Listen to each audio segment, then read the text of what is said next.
All right, everybody, good evening. Good evening. Good evening, good evening. People have been dying waiting for this. Ooh, okay. All right, now that we got that out of the way. Guys, welcome to the Queens Historical Society. I am Jason Antos. I am the new interim executive director here at QHS. We are very, very happy to welcome you here tonight for not the first, but one of our first in-person gatherings after this whole crazy thing that we've all been through for the past year and a half. We are very excited about gearing up again after many months of being shut down along with the rest of the world, but we're slowly making our comeback and we're looking forward to a lot of the exciting things that we have here to offer you here at Queens Historical Society in terms of programming and cultural events. Tonight's event we are truly excited about. This seems to be a topic that has always fascinated people. I know it's been one of my favorite topics, learning about the history of Queens, and that is the history of cemeteries and burial places here in Queens. We just had a wonderful, I'm just going to drop the mask for a minute. We had a wonderful event happen about a week or so ago at the Old Town of Flushing Cemetery on the outskirts of Flushing. This was a cemetery opposite, it's not too far from Flushing Cemetery, and this is a burial ground where Native Americans and predominantly slaves and people from the Irish community were buried 300 years ago. It was also a burial place for people who died from plague. These people were not buried in the main cemetery in town, and for years it was overgrown and turned later on into a playground, where I even heard there was a waiting pool, which is kind of bizarre. But at any rate, through the efforts of community members and elected officials, the cemetery was cleaned up and has now been made into a beautiful landmark. Carl, you were there, I was there, everybody was there, and we watched and we were amazed that you're going to see slides of it anyway in a bit, of how beautifully preserved it was. A nice memorial with a wall of remembrance with all the names of the people who have been interned there. So before I turn it over, we want to welcome Richard Panchyk back. Richard is an amazing author of 47 titles, okay? And these are two of his titles. One title, which is that we had in here not so long ago, and this book became a pretty big success for him. This is The Hidden History of Queens, great book by History Press, and tonight's presentation is on Dead Queens, okay? So with many photos, featuring photos that are archival and photos that Richard took himself. So I'm very much looking forward to the presentation. So without any further ado, Richard Panchyk.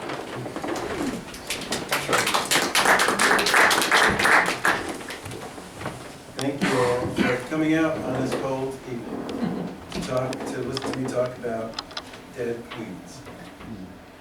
I am a Queens boy. I was born in Elmhurst, and that is me just a few years ago on my bicycle.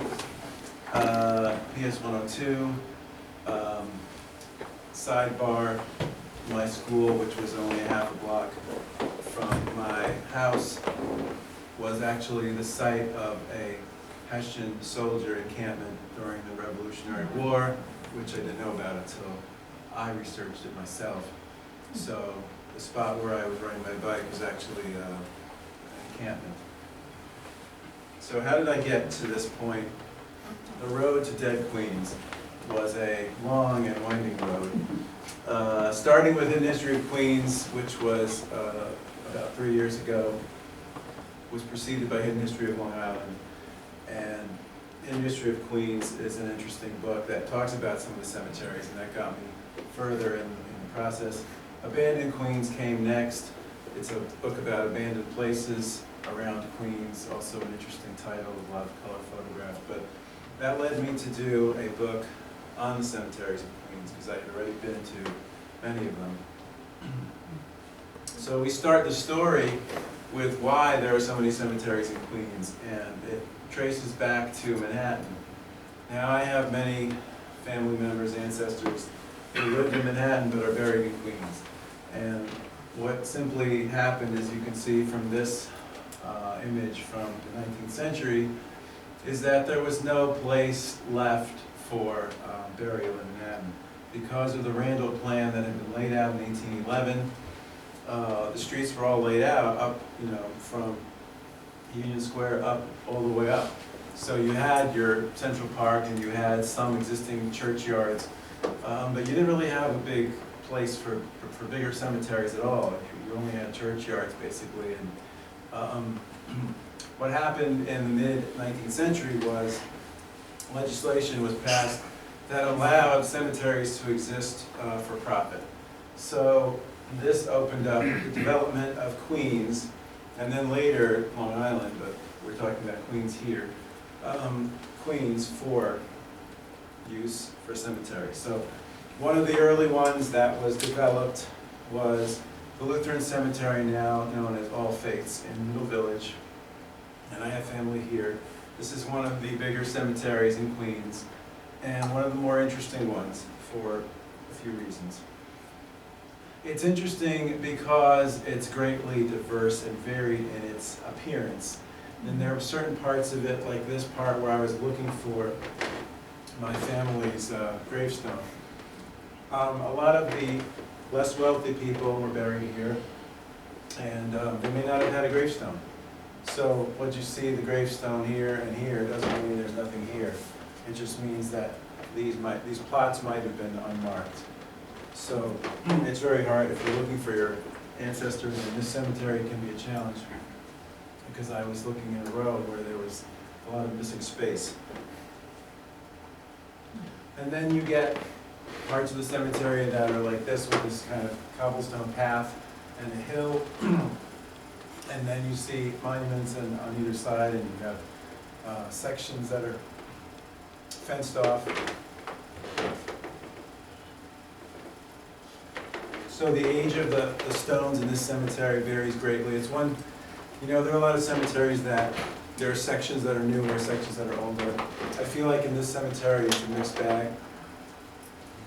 You'll get ones that look newer and ones that look like they're falling apart right next to each other.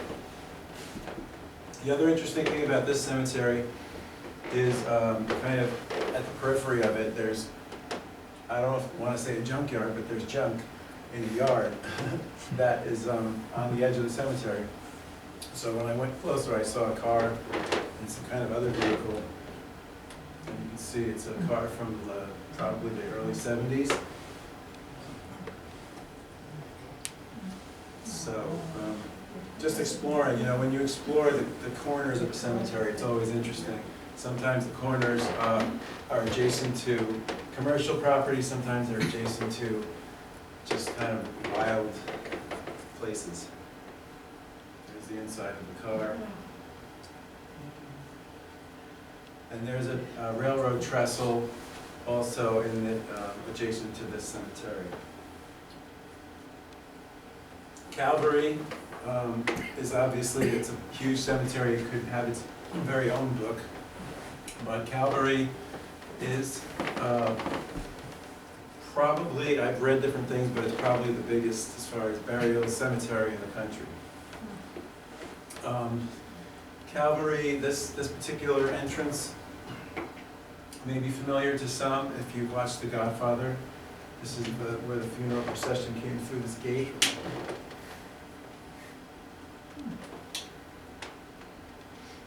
There's an old plaque at the entrance to the cemetery. These are just employees of the cemetery who were in World War II. So that just shows you how big the cemetery is. There's also an old map. This is another thing about cemeteries. It varies greatly in Queens. The ability to find things. Some of them have maps. Some of them have offices that are very easily accessible. Others, you may have to call ahead or write to them. Some of them, it's online now that you have Find a Grave. It's easier to find a grave, literally. So Calvary is broken into 4 sections. There's first, second, third, and fourth.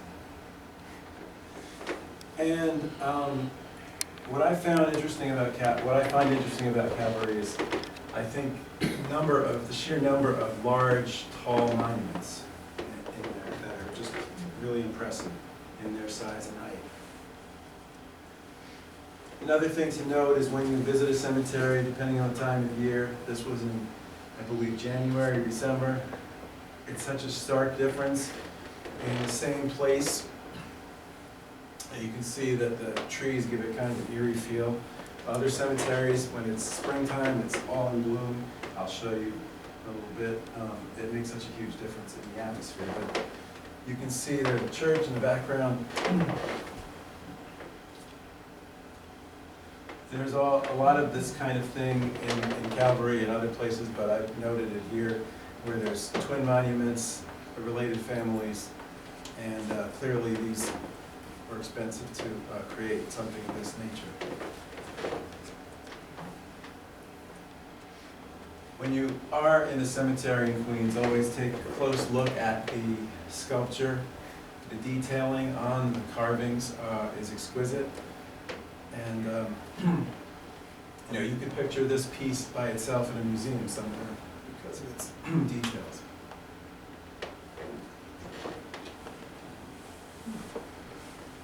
Here's one that really soared up high, and it was just inspiring to look up and see the contrast of this against the sky. But just to see this must have taken quite an effort to erect and quite a lot of money to build.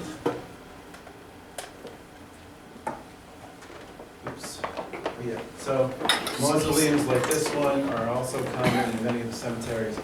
Again, in Calvary, I think they're especially fancy and interesting.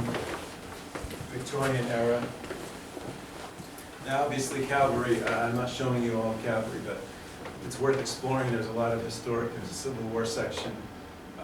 Go find the area where the Corleone funeral took place in the cemetery. There's a lot of scenic views of the city from that cemetery, skyline.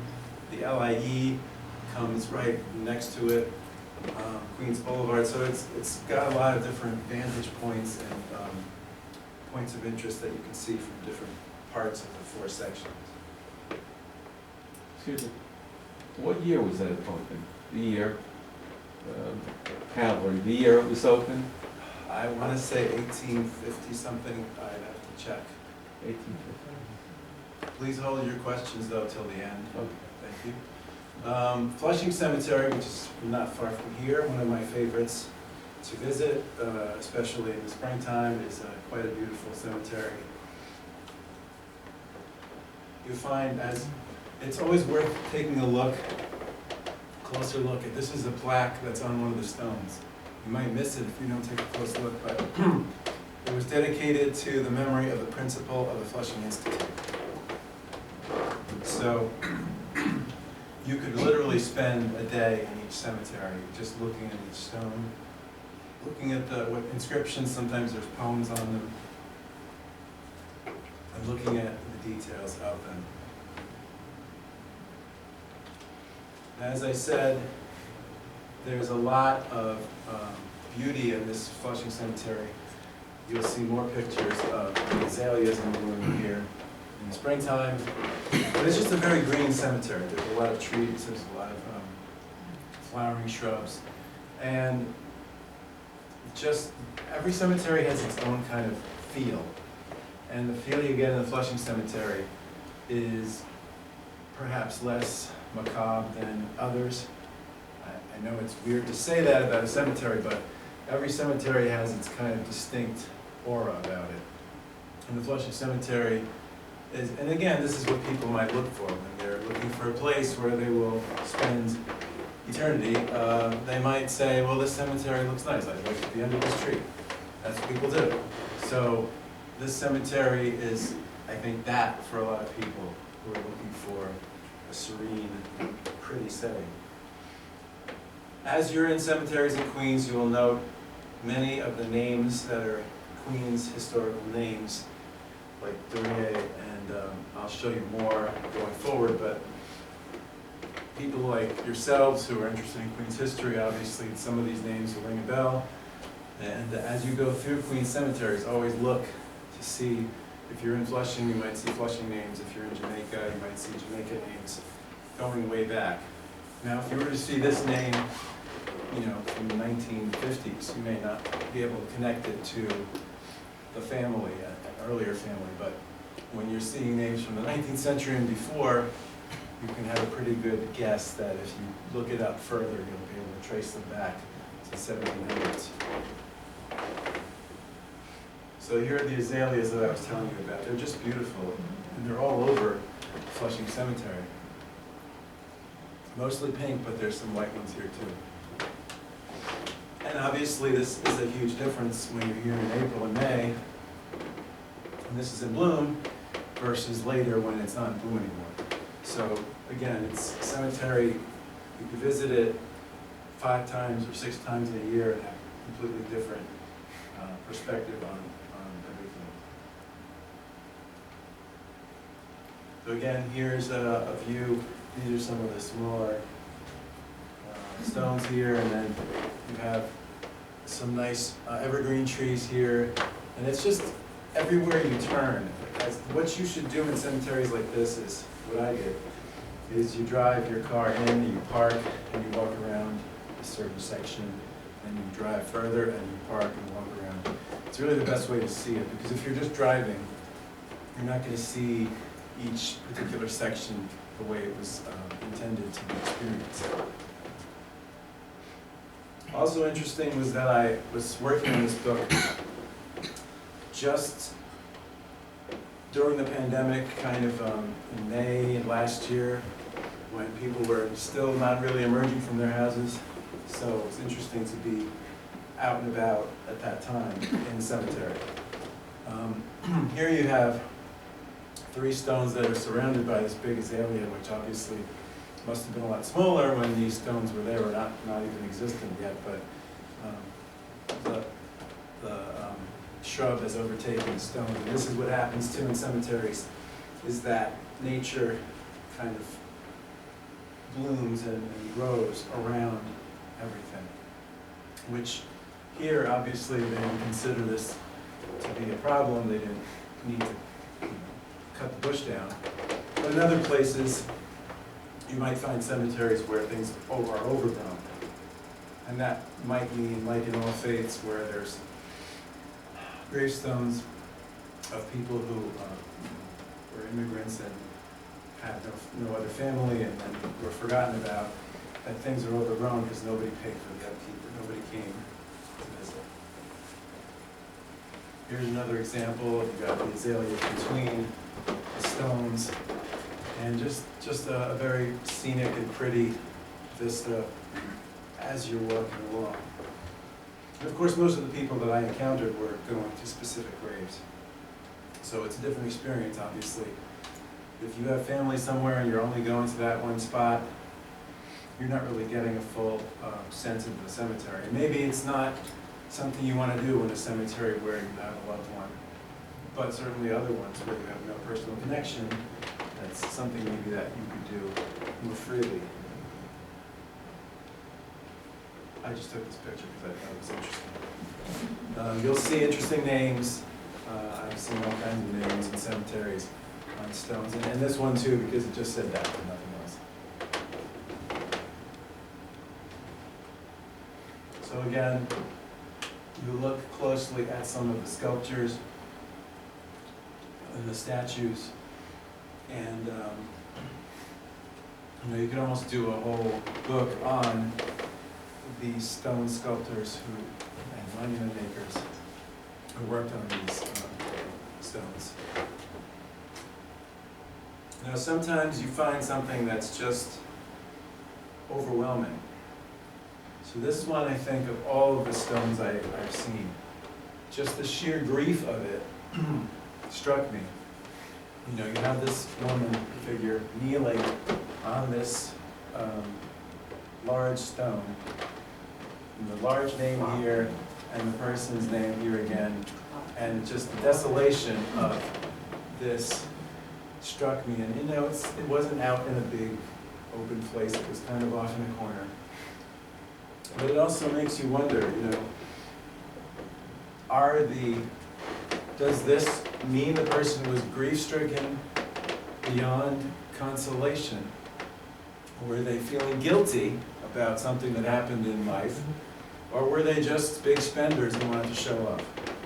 I tend to believe the first one is true for this particular case, that they, were truly desolate. But it's an interesting point when you look at cemetery monuments. Like I said, my family, that stone didn't exist, there was no stone. Did it mean that my great-great-grandfather was not missed and loved? No, it meant they had no money. So does the 35-foot high pyramid obelisk mean that that person was loved and missed more than my great-great-grandfather? No. It means they had enough money to do something about it. Most of the cemeteries in Queens, at least not the giant ones, are bordering on residential neighborhoods.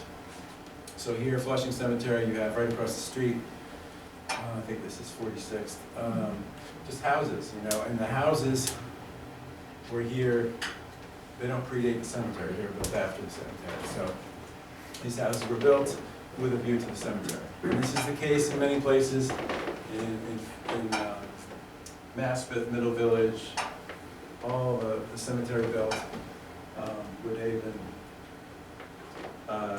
There are a lot of people who just live across from a cemetery, and that's how it is. Because cemeteries take up so much space and there's so much periphery around them that there's literally, that's how it has to be. If you want to buy a house, you may have to have a view of a cemetery in Queens. Louis Armstrong is buried in Flushing Cemetery. In my book, in general, I didn't make this a book about famous burials because that's not what I was aiming for. But I thought this one was an interesting one to cover because Louis Armstrong did live in East Elmhurst in the last years of his life, and so he's, has a Queens connection and he's buried here. And people, even to this day, are leaving things on his stone. So here's the top, and you can see they've left some beads and other things on there in memory of the great jazz trumpeter. And there's his wife's plaque. And the Louis Armstrong home that I believe is open to the public. It's a museum. So again, walking through cemeteries, you find some names that look familiar, Coe and Townsend. One thing you see in Queens and elsewhere is that their middle name will often be another family name that they wanted to work into that name. So you'll see more than one Queens name in a person's name.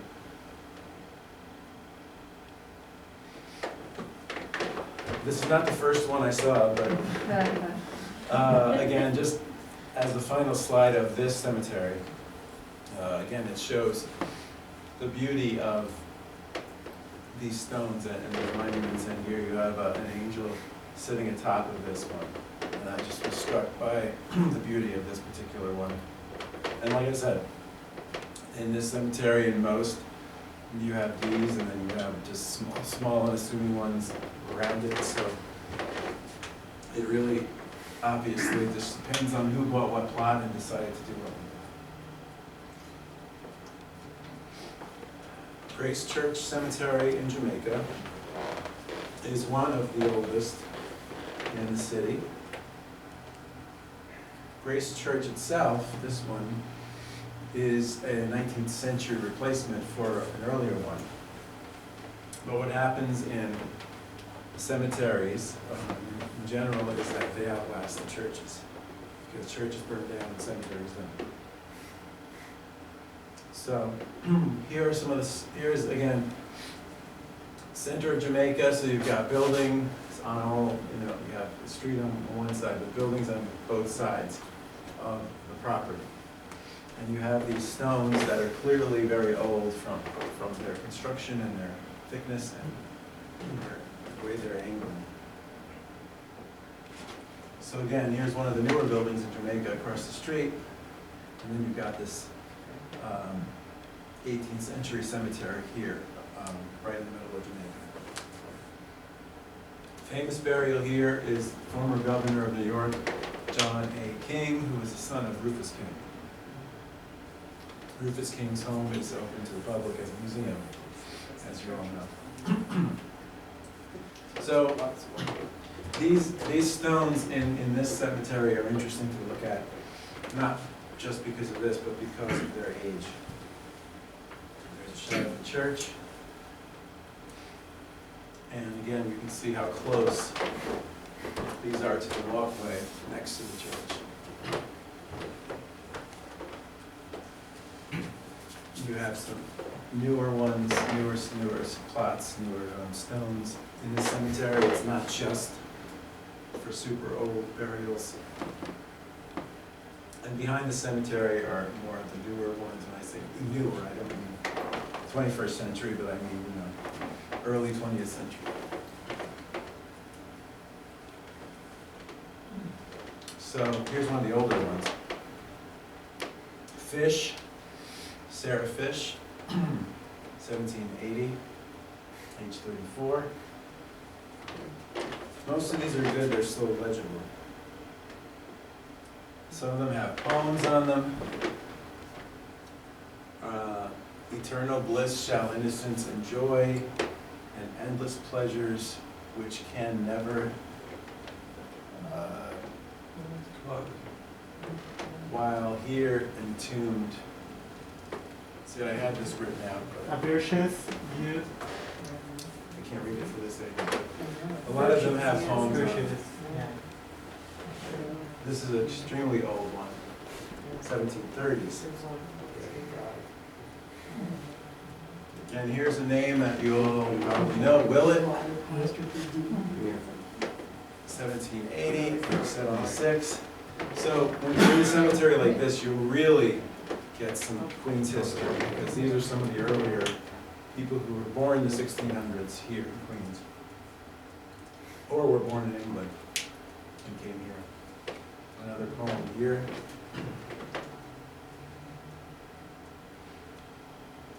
Maple Grove and Kew Gardens is one of my favorites. My grandfather's buried there. It's, you probably pass it if you drive on Queens Boulevard. It's surrounded by apartment buildings, but it is one of, like Flushing Cemetery, it's very much a garden-type cemetery. There's actually a plaque, which is very helpful to understand history. This was 1875. And there are some famous burials here, but it's just also a very cool cemetery to walk through because of all of the beauty. Stephen Merritt Circle is one spot that I looked at. Stephen Merritt was a reverend who paid for the burials of 199 adults and babies who couldn't afford to be buried, so they're in the cemetery, and this stone is dedicated to him. More Queens names that you probably are familiar with, right? Sutphin Boulevard. I don't know exactly how he fits into all of it, but you can see some of these names are not common names. You know that they are the Sutphins.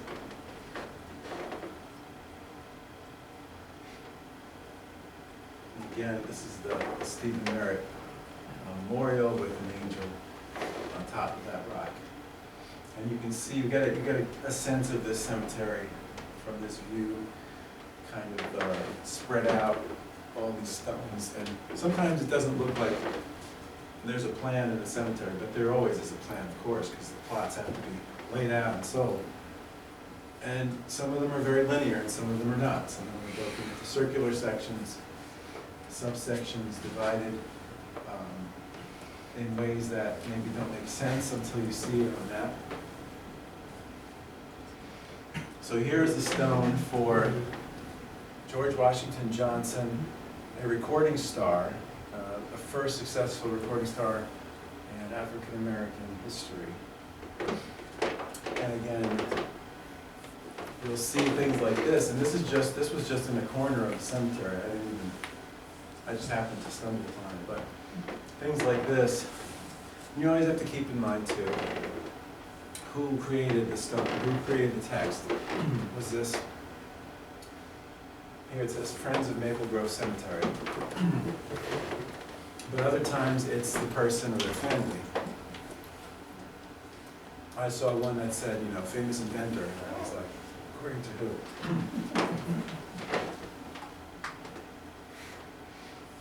Here's another one, it's a little hard to read. African Americans in unmarked graves here in the cemetery. Again, this is against the fence on the periphery of the cemetery. But this is why you have to explore all the corners of the cemetery, because sometimes the most interesting things are off hidden in the back or in the corners. This just shows you the perspective. When you're in the cemetery and you're looking up, there's these apartment buildings right nearby, adjacent to it. So you get lost, if you turn this way, you get lost in the beauty and serenity of the cemetery, but you're not far, because Boulevard, you're not far from all this stuff going on. And obviously these people have a great view of the cemetery, whether they want it or not.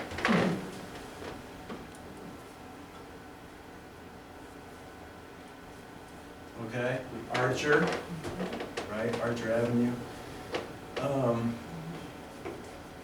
And you know, you could, that's the beauty of Find a Grave, is you can look up famous burials in a cemetery and you'll probably find some of these names, not all of them, because these people may not be famous on their own, but you'll find some, you know, Congress people and local civic leaders and other people who, entertainers and such. And some cemeteries have a lot, some cemeteries don't have as many as you think. But again, how it's defined, how fame is defined, and who's defining it to put them in that list is uncertain. Here's another view of a stone monument, and then looking up at the tree and these apartment complexes nearby. A lot of stones have, you know, they're members of Masonic groups or other groups, and they have these marked on their stones, or there's little sections of the cemetery. This is especially true in the Jewish cemeteries, which I'll show you. So, again, here, I thought this was kind of cool, because this is like, it's like an obelisk, but it's a smaller version of one. And then you have this one that's kind of curved. You can literally see a huge variety of these stones. Here's like little logs, right? And it's just interesting to wonder if this was a particular style at the time, or if this was something that somebody wanted intentionally to look like this or like this. I imagine there are sometimes, you know, when you go to a monument place, they have samples out. So I wonder if they had samples or if they had catalogs or what. So, Montefiore Cemetery, Jewish Cemetery in Laurelton.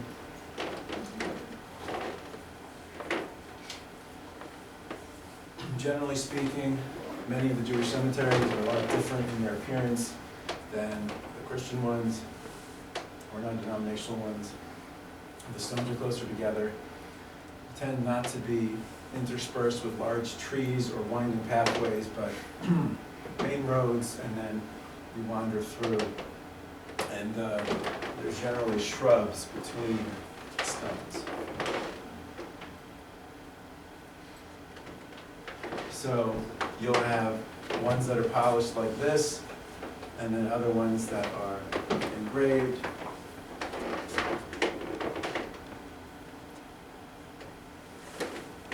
And there's a mixture of, you know, Hebrew, English on many of these stones. A lot of them have pictures. This is a thing that happens now too. It's become more popular, and I think in some cultures more popular than others. I saw it a lot in some of the cemeteries, in very recent burials, where there's a picture kind of engraved, embedded within the stone. This is just an interesting stone that's set at rest. that. And like I said, kind of an open vista here with shrubs. And you're not, the pathways are small stone pathways, or they're kind of, you walk through to get to where you need to be. There's not like a marked, necessarily a marked pathway in every spot. And you would think it's actually easier to find a stone here, but it may not be because they're so densely packed. And one row may be confused with another row.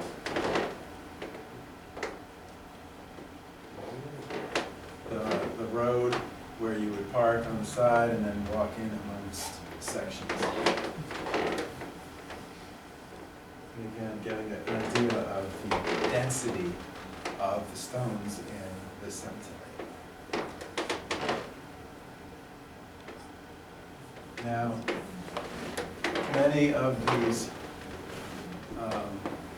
sections in the cemetery are associations. A lot of the 19th and early 20th century Jews living in the city were part of associations that were probably related to their hometown in Europe.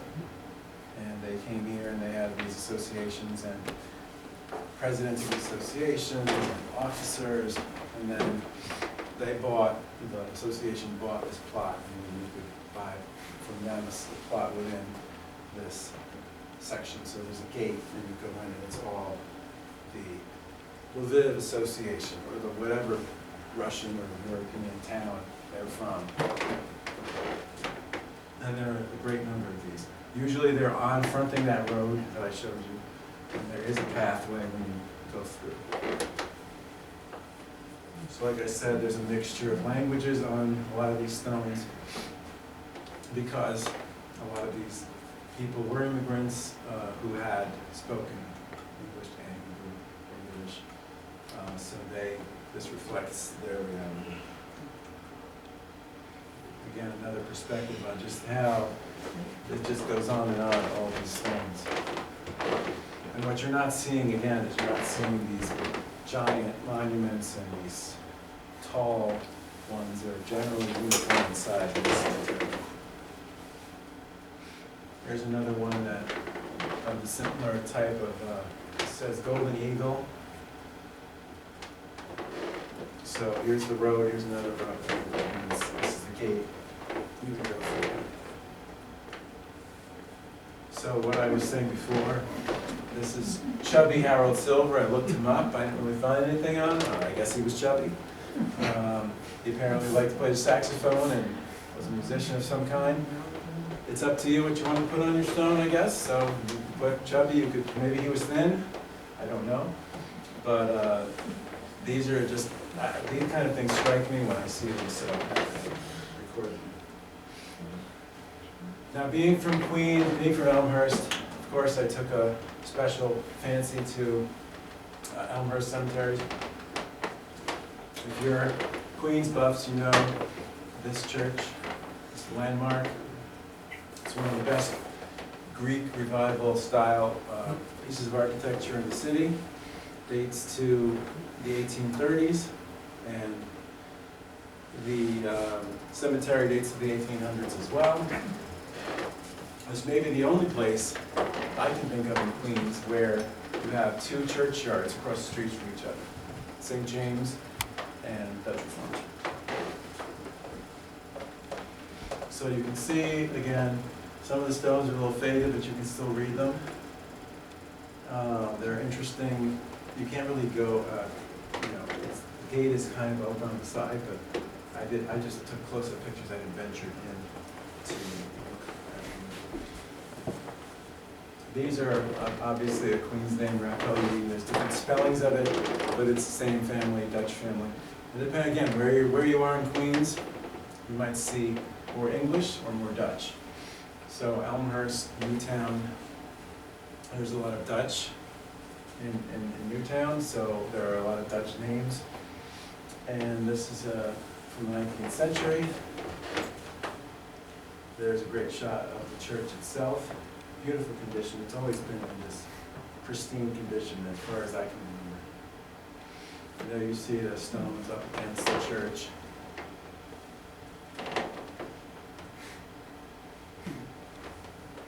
So, there are stones on the side of the church, not in the front, on the side, and then back. Here are some more examples. There's a driveway. So here was kind of open, but there are people around, so I didn't want to trespass. Some of the stones are not really legible, but they're all 19th century stones, and the church is now, I believe, Korean run, but thankfully they kept it up and kept up the cemetery. So here you have, this is Broadway here, and you're looking across Broadway at apartment buildings. And then the other side, this way, would be the St. James Cemetery.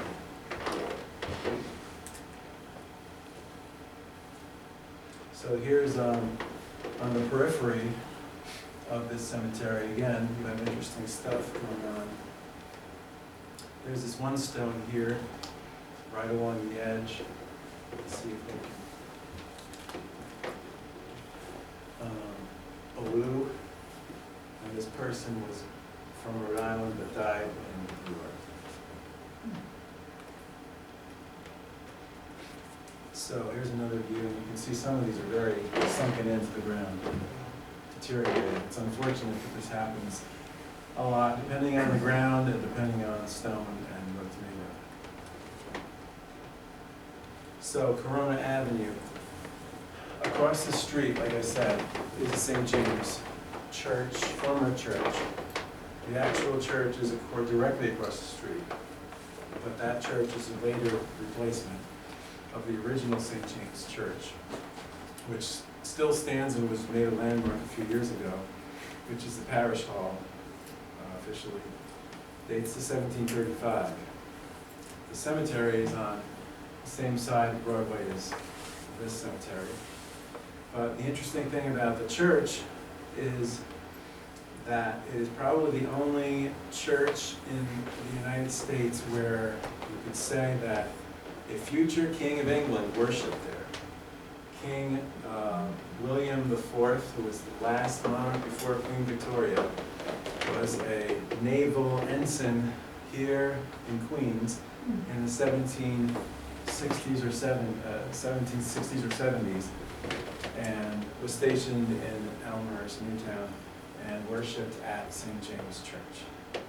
Also worshipped there the Moore family, you may know from Clement Clark Moore, the poet, who didn't actually live in Queens, but his father did. And his father was the Bishop Benjamin Moore, not the paint guy, but Bishop, who was the one who gave last rites to Alexander Hamilton. And was almost didn't give him last rites because he was very opposed to dueling and he thought it was a sin. But he decided in the end he was going to give last rites to Alexander Hamilton, and then he died. So good thing. Here's just a view looking at through the fence of the church. REMSEN Cemetery, one of the oldest ones in Queens. Again, before you had the cemeteries that, like Calvary and All Faiths, you had mainly these family cemeteries and churchyards. So this was a family cemetery, and it's in Rego Park, and it's just unassuming. You pass it right by. This is where Colonel Jeromus REMSEN, Revolutionary War soldier, was buried. And here's how it looks. There's some newer statues here, and a few stones, and then just houses. So it's very easy to miss this. Here's one of the statues. It's actually a doughboy. It's not a Revolutionary War statue. But here's a 1980 version of a stone. If you have ever been to the Long Island National Cemetery, you'll recognize this stone type, because this was a later version what a veteran's stone should look like. But because the original stones were either missing or worn down, they put these stones there. This is Abraham REMSEN. And here again is a view. You can see that it's just in a triangle among residential streets. Here are older stones in the cemetery, but again, you can't really read them. And here's the plaque, which is helpful to read for information. It was placed in 1989. And here is just a view from looking back. And you just see that if you don't know what you're looking at, you just drive right by. Here's a Johnson family burial ground, which is not very widely known. I had looked it up. It's actually just off of the, it's in Alley Park, just off of the Motor Parkway path.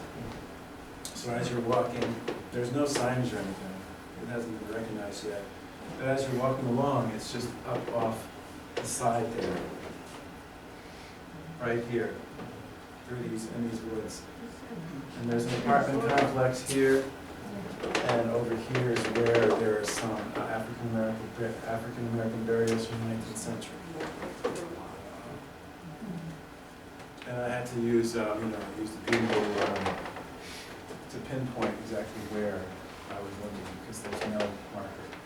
The interesting thing too, in this spot, as you're looking for the cemeteries, you're going to find an old cement marker post for the Motor Parkway, which is itself a historic spot, which I cover in the other Queen's book. But here, it's just a peripheral part of the story that lies behind the fence. The property is owned by the city, so there has been suggestion that the city do something to recognize this. But I think they have to do more research and, figure out what they want to do. But it's right here in this spot. There's another view of it. And there's another view of it on one of these posts that date to about 1920 or so. Here through the broken piece of fence. So, I cover 30 cemeteries in the book. I don't cover 30 cemeteries here, or we do that at night. But I just wanted to give you some general idea of the variety of cemeteries, the different ages and locations of cemeteries in Queens. And really, if anything, all I want to impart is for you to all take a closer look when you're in a cemetery, look around, take note of the names, the stones, the sizes, the designs. Because there's history within each one, and it's not necessarily a history that you're going to be able to look up, but it's a history that will give you more context about some of the Queens people. And not, like I said, they're not all Queens people. Some of them were from Manhattan, but their final resting places in Queens. And again, Queens has more dead people than living people, so we should take note of that and celebrate them. So I do have just a few copies here to sell, but I also will take any questions you have at this point, and thank you again for coming.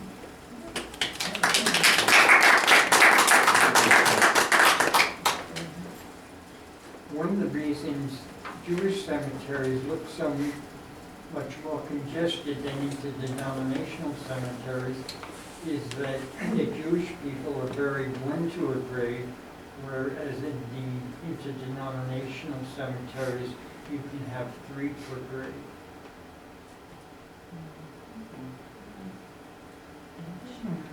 If you visit, I visited a number of these cemeteries, like Flushing, and they do have handbooks that are really very, very nice. So, you could go, you could find out who's buried there. And again, I was like, Maple Grove has this, I think her name is Millie Tunnell, who was supposedly, I think, a slave, and knew and I think she took care of Washington as some relationship. And I'm saying to myself, I don't even know if you know the answer, or anyone. How does a person who's like, a slave from Virginia And she lived to be about 111, I think, wind up at Maple Grove. Is it just that the family travel, what? Yeah, the family did travel. Yeah, I'm Helen Day, and I'm vice president of the Friends of Maple Grove, and we've done the research for a lot of the families that are there, and in the brochure, it'll highlight some of the notables that we found. But the Tunnel family did come up from Virginia, and they settled in Queens and Jamaica. And there's a whole story about her and her husband, it's huge. But a lot of it is on Find a Grave, and we've been using Find a Grave to update the stories of the people that we find, because it's so nice to be able to share those stories on a platform that's free and available to anybody throughout the world. So that's an excellent source to find out more about who's buried there. Very interesting, because like they probably gave you just a little information, so you have to go back to the, they actually have a grave for her, right? There's a, Now there is. Now there is, yeah. The stone, not Yeah, she's, the the Oh, stone, grave is stone. there, but the The grave stone is is now there. yeah. She Right. didn't have a stone, she didn't have a stone I initially. can ask just one other question. Well, you see, you have these beautiful monuments, like you said, all over, right? Like especially Calvary. Did they use models to make, did the person just make these people from their head? Did they use models? I mean, this could be open to anyone. I'm just, I mean, I think it's just like a coin, you know. In a lot of cases on coins, they use models. So I'd imagine a sculptor would use a model of some kind, whether it's another statue or somebody that you. I think it's harder to create a person out of your head than it is to have A model. image. yeah, Even the Statue of Liberty had a That's his model. mother. yeah, yeah. What you don't see usually is a statue of a person. Right, It's always an That's right. angel or something. yeah. Oh, an angel, yeah. Like you don't see, you know, Mr. whatever, there he is, Yeah, usually. sure.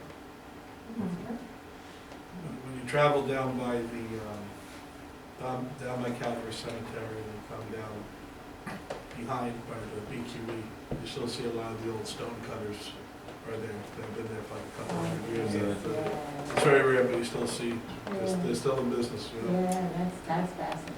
Yeah. It'd be good to go to them and talk to them about their history. Sure. Because sometimes you look at the stone and you're like, who created this? It's so beautiful. And they're works of art, they really are. And some were duplicated. You could find the same style of a fancy stone with beautiful carving all over it. And you'll say, I've seen that before. And it's in another area of the same cemetery or in another cemetery. And you wonder at the artist who created it. These stone cutters must have been amazing. That would be good to get their catalog, you know, and see what they did. My great-great-grandfather was a stone cutter in Hungary, so. Oh, Awesome. fabulous. We found a guy buried at Maple Grove, and he's got a very plain, you know, stone, and he might have made it because his wife predeceased him. And he had the stone cutting place right on the corner, around the corner from the old gate at Lefferts and Two Gardens Road. So Mr. Boudillon is there, and we know who he was, you know, and there was a big article in the paper about him, big spread, I mean, lots of columns of information, a picture of him, and everything. And he said he was third generation coming from Germany, and he was the third generation stone cutter. So that was great to see that story, and I'm sure, you know, it would be great to find out about your ancestor too. Fascinating. Yeah. These cemeteries have, I think, is it a lease after 99 years or something? That they could, something can happen with if there's really a need for room or something, or anyone know about that? I'm not sure. It might vary by cemetery. My theory? It's certainly not in effect today. Some of them are portable. And then, yeah, and I also used to wonder, I mean, I'm a former teacher, so I'm just so interested in this. That when you pass, I think it's Grand Central, that curves near Ridgewood, going like down to Brooklyn. I Yeah, believe, yeah. yeah, I think before, I'm just wondering, when they made that highway, is it very possible that they were actually, that was part of the cemetery? Yes, it's called it was the Interborough Parkway. Parkway, right. And now it's Jackie Robinson, and the reason why you have all these S curves in the highway is because there were graves there and they tried to remove as few graves as possible. We have St. Michael's Cemetery, which is kind of a triangle too, highways. So that's why Queens is interesting, is because sometimes you've got the infrastructure around the cemeteries, and other times you've got, you know, residential areas around the cemeteries. It's just an interesting, the cemetery predate a lot of what was in Queens, so we had to build around it. Sure. Nice view for those who live close by though, they've got this beautiful serene view. And Mount Olivet has great views of the city. Yes, yes. Texas Hills, yes, Texas Hills Cemetery. It's ironic that I think there's a couple cemeteries that are like, they call them the cemetery within a cemetery. Oh, yeah. Where it was like a yeah. family burial ground, like the Betts family in Calvary Cemetery, that was their picnic area. And then like 100 years after, they established Calvary Cemetery, so it's just like an ironic twist. Like Alsop. Alsop, yeah, he's in there too, sure, their family. I wanted to ask about on the colonial graves, the epitaph poem. Was that just like a style? Was it like kind of like a fad of the day, like to have that on YouTube? So was it religiously related? Some of them were quotes from the Bible, some of them were not. Some of them were poems. But it was, yeah, there's a whole book, I think James Deeds, wrote largely about the dating gravestones based on the designs of cherubs and death. And you know, each time had its own particular, there were some with willow and urns, and so the poems are a particular time period. Mostly, there are later ones. I saw in the late 19th century ones that have poems, but they largely are, at least those are very melancholy poems. They're very, if you read them, you're like, oh my God, I want to jump in there with them, like that. But later poems are not as or sad, but each stone, and this continues into the 19th century, the style of it and the design of it often is a product of the times, whether it's Victorian or Puritan. All right, well, thank you all for coming. Everybody, thank you very much. We do have some of Richard's books in the gift shop, and he has copies on them of Dead Queen, so if anybody's interested, you want to grab a copy?